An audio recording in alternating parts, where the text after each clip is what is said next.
Hello everybody and welcome back to another video. Category for today is spring.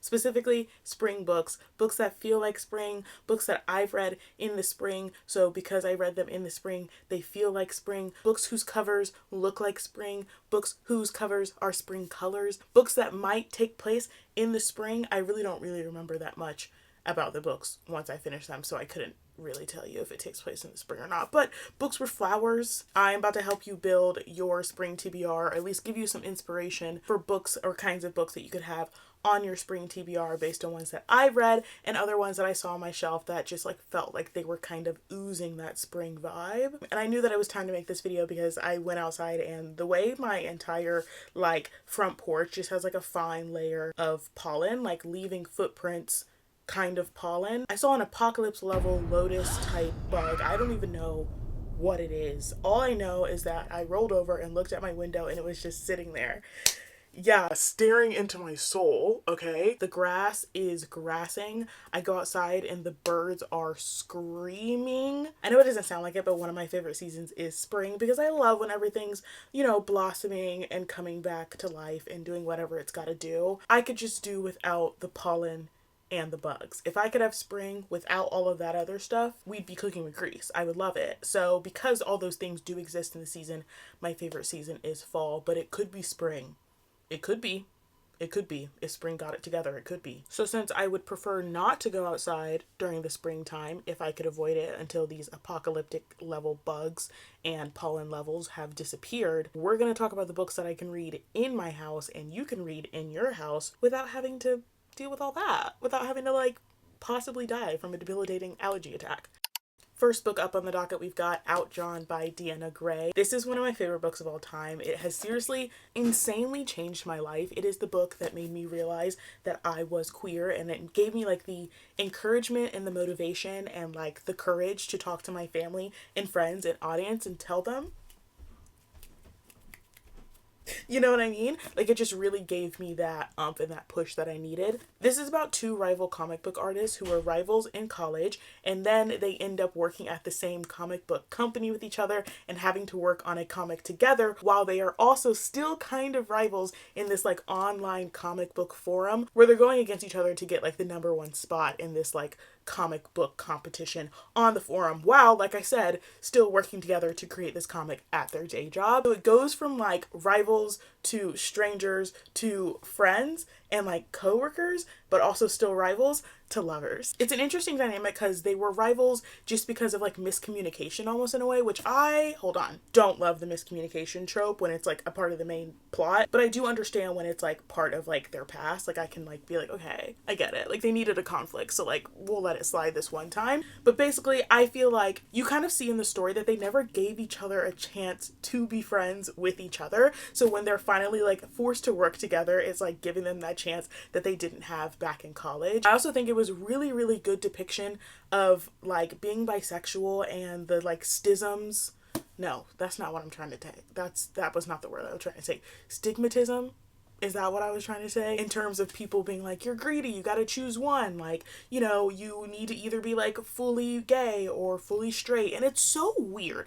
That is so weird in terms of just the concept of biphobia, that it literally doesn't make sense to me. Anyways, the main character, this one right here, Sage, she's going through that, or she went through that when she came out as bisexual, and she kind of talked about how that kind of kept her in the closet for longer. And it was just really interesting the way that she was talking about it and the way that used that inspiration and used what she went through to build her characters in her comic books. It just was a really fun read and I really enjoyed it. And this book will always hold such a special place in my heart. The reason it is on this spring list is because the cover, pink and green, it just feels very spring vibes to me all the time, every time I see it. Also, you see that? Do you see these flowers on the side? Flowers. Spring. So, I don't think I need to explain anymore. This collection of hairs, I literally don't know what's going on, guys. I couldn't tell you. I feel I need to cut it. But right now just seems not the right time. I don't understand. Okay, On the topic of Deanna Gray, we have Team Players by Deanna Gray. This is from the Mendel Hawk series. There's 2 books in this series. There's Sunny Disposition, which is the first one, and then Team Players, which is this one, is the second one. And then there's a third one coming out. I think it's called Safety Net, and I'm literally so excited for it. But the reason Team Players is on this one, the second one, as opposed to the first one, Sunny Disposition, is because it just feels like spring more. And I think, okay, hold on. I actually don't know why I picked this one. Actually, I remember why I picked this one. The reason I picked this one feels like a lot of growth and transitioning and like just accepting yourself. And spring just feels like that time for like blossoming and blooming and learning to love every aspect of yourself. So I feel like the concept of this book and what the 2 main characters go through is like the perfect accumulation of things to be reading during spring. Basically, there's the captain of the women's hockey. No, that's the guy. Basically, there's the captain of the women's hockey team and the captain of the men's hockey team. The captain of the men's hockey team, Sam, he is a player, he is a playboy, and he is very, like, doesn't really participate in monogamous relationships, I'll say. And then there's Adoran, who's captain of the women's hockey team, and she loves hard. She loves hard. When she's with someone, she's fully like committed to them, fully monogamous to them, to a point where it's like maybe slightly love bombing just because she has so much love to give to people. She's my baby. She just has so much love to give to people. Basically, it's not working for him, his playboy thing, and it's not working for her like hyper I'm obsessed with you and you're the love of my life very quickly in the relationship kind of thing. So they decide to go in on a bet with each other where she bets him that he can't be monogamous and she bets then he bets her that she can't, like, you know, be a playboy and just play the field and not get emotionally attached. I'm still kind of confused on to like what they thought the outcome of the bet was going to be. I'm gonna be so honest with you. But the vibes were immaculate and it was so cute to see them falling in love. And just, there was like another conflict happening in the book as well that was like very specific to being a student athlete. Something that I never really thought about. I was not a student athlete. So I don't know why I would ever think about it, but something I didn't think about when it comes to like what student athletes have to go through and what they have to deal with. So this was a very interesting book and I really enjoyed it. And it was also set on a college campus, and I feel like books set on a college campus always feel super spring, even though college is like starts in the fall, but it feels spring because spring is when college is ending. So that's like, oh my God, yay, hopefulness, transition, you know what I mean? Anyway, now we're moving into a completely different zone, area, place with this next book. We have The Inheritance of Orquidea Divina by Zoraida Cordova. This one is good for so many different seasons. It's good for fall, it's good for winter, it's even good for summer, and it's even good for spring. Now, can you guess why I put it on the spring list? Can you guess? If you said the flowers on the cover, you would be 100,000% correct. You would be 100,000% correct. That is exactly why I said it. Also, the main character of this, and like just the main characters in general, I think they all have flowers like growing out of their chests. Like, or growing out of like different parts of their body. Like they have a flower that like holds their power. I'll explain. Basically about this family whose matriarch ends up dying. She sends letters to all her family members to have them come to her house during her like funeral kind of deal, kind of vibe. And everyone's trying to figure out how she died. They're trying to figure out her history and everything that she's gone through because she's had like multiple different husbands. All these people come, all the family members come from like different husbands, and the family was kind of estranged from each other. And then this event brings them all together. It also has such an interesting magic system that I can't fully recall in this current moment. Just know it is interesting as I don't know what. It is very interesting, okay? Have I filmed this entire video with this red thing in my hair? Guys, why did nobody tell me? Why did nobody tell me? Fake friends, the lot of you.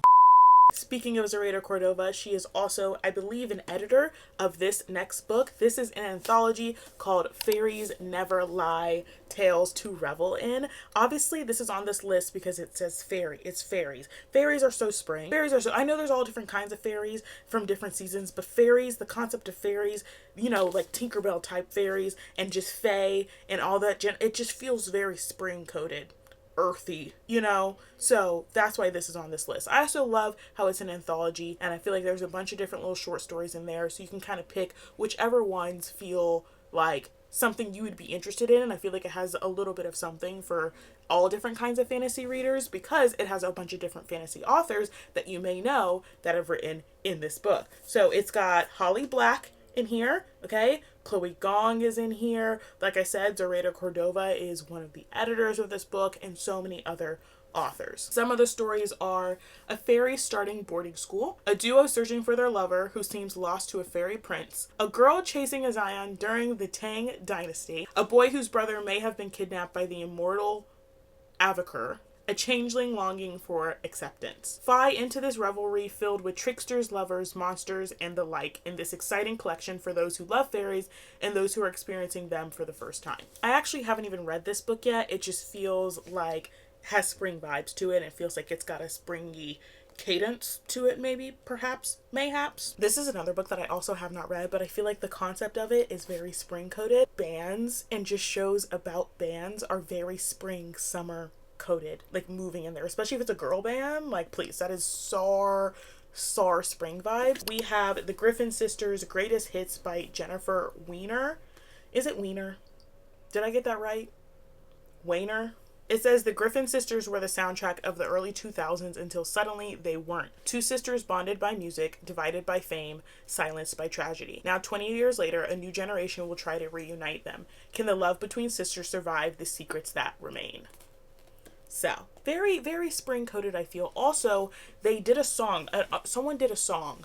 Where's my phone? Someone did a song to them as well. I'm not going to play it for copyright things, but this like indie girl band did a song for this book that like is supposed to be like the sisters singing the song. I think that was the vibes. I think that's what it's supposed to. This hair is pissing me off. It's pissing me off real bad. But I also don't have scissors up here, so we just have to deal with it for now.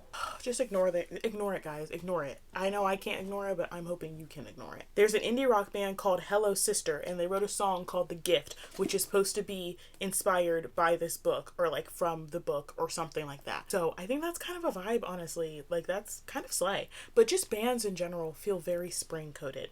Am I wrong? I don't think I am. You know what else feels very spring coded?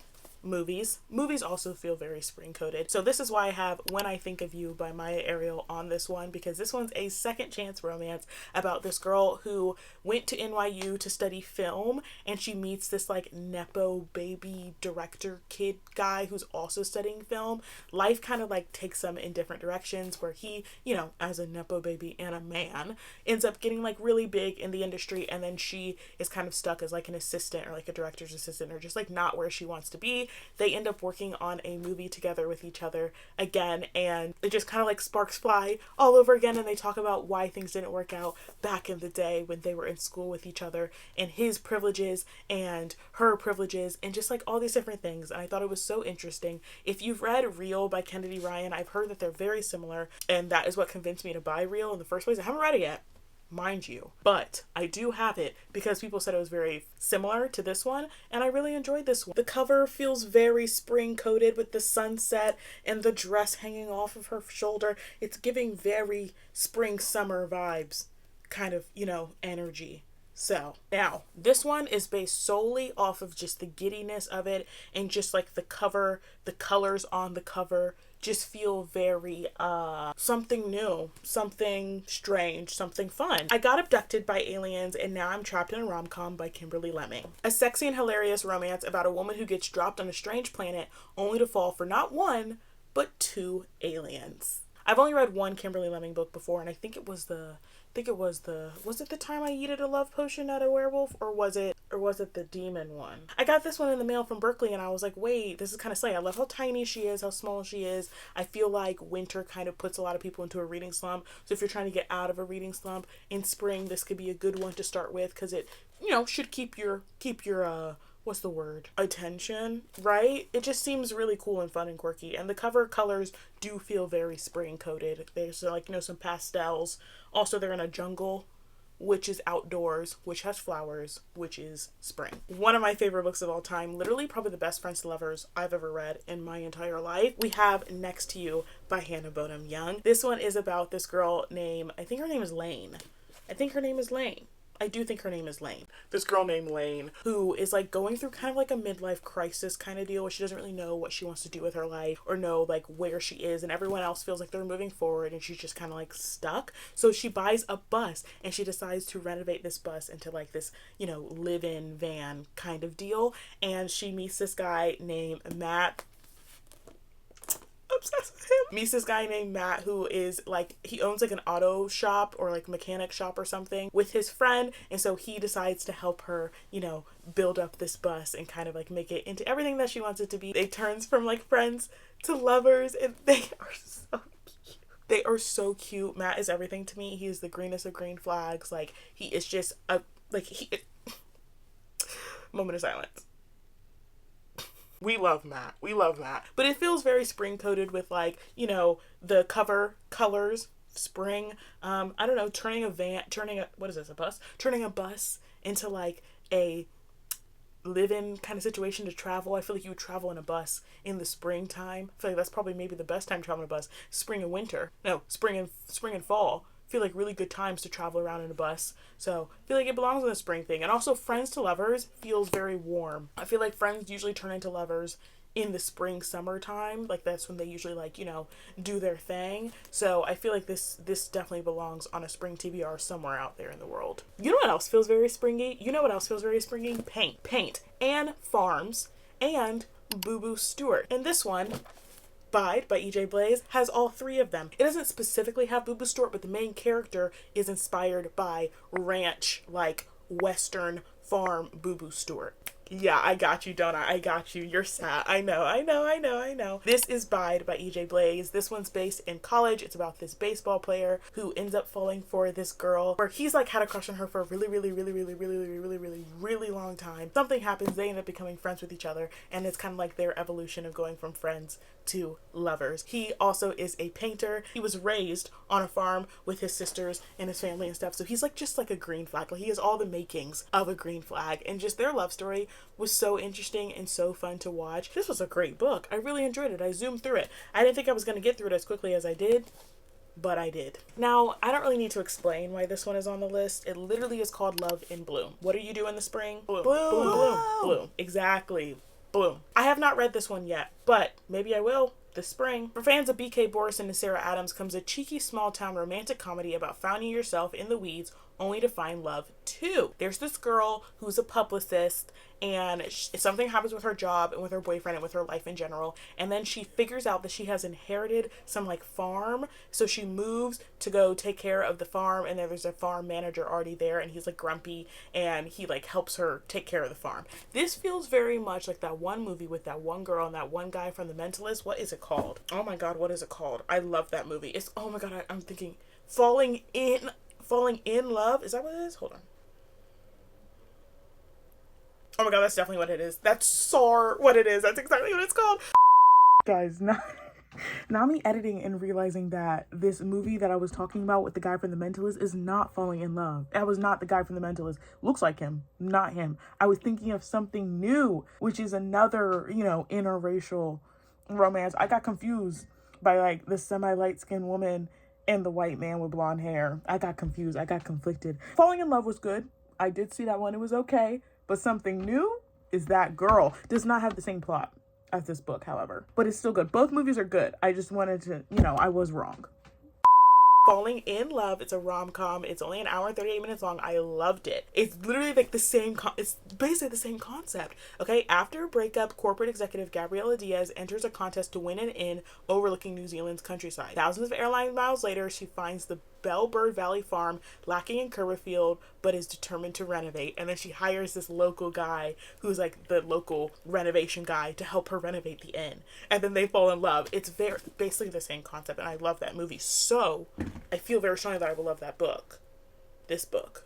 I said that book, but this book, the one that's in my hand, I think I'm gonna love it. Last book that we have on the list is another one that I have not read yet, but it feels very strongly like it fits in the vibe. This is a love story by Jessica Soffer. This one is based in Central Park, and I got it in a PR package, and it came with this little brochure from the Central Park Conservatory. It came with this little map of Central Park's Lover's Loop. Apparently there's like a Lover's Loop trail thing that you can do in Central Park. That's cute. This is a homage. This is an homage to New York City, to romance, and even to loss. This is a love story tenderly and tenderly and suspensefully captures deep truths about life and marriage in radiant prose. It is about love that endures despite what life throws at us, or perhaps even because of it. It seems like just a love story between this like this older couple that has been together for 50 years from when they were really, really young, and then them moving on and like having kids, you know, just looking back on their love story. That's the vibe that I'm getting from this. Wait, I'm kind of obsessed. Have you guys seen When Life Gives You Tangerines? I'm not watching that show. It's a K-drama. I'm not watching it. You couldn't pay me enough money to watch it. But I like every single edit that comes up on my screen because it is the sweetest love story that I've ever seen. It is so cute. Even though I've never seen it. But like the TikTok edits make it seem like it's like really, really cute and sweet. And it's like their whole love story. And he is very much green flag based on what I've seen from the TikTok edits, because I haven't actually watched the show. And this one feels like it's kind of like that vibe of going through their love story. I don't know if I can handle it if it's going to be as sad as I think When Life Gives You Tangerines is. But maybe I'll endure. Who knows? Those are the spring books that I think would be really good on your TBR. Some of them are already on my TBR, and some of them I have read and I really loved from past TBRs. And I really hope that this helps you build your spring reading list and everything that you want to read. I hope you found some goodies from here that you are interested in.